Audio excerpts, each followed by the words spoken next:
سلام، به کانال آشپزی ما خوش اومدید.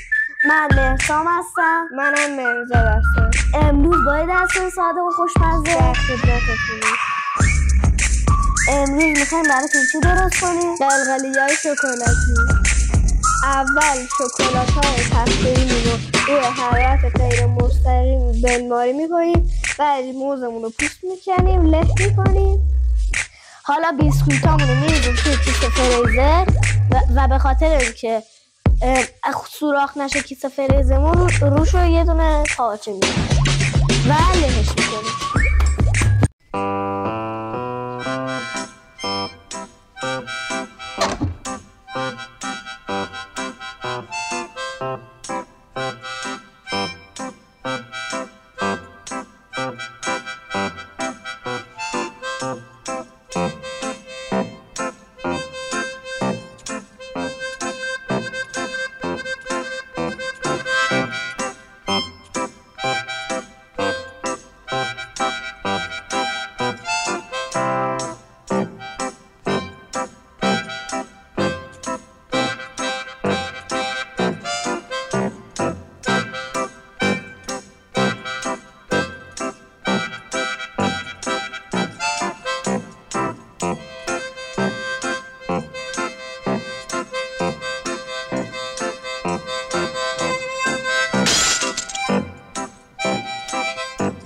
اول بیسکویت و موز و گردوی آسیاب شده رو هم ترکیب کردیم، هم زدیم، بعد گرداری کردیم، رسیده به این.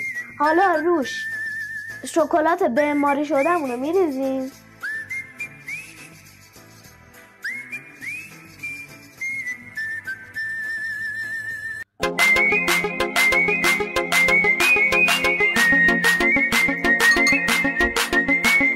کامل شد میذاریمش توی یخچال تا یه ذره خوشی بگیرید.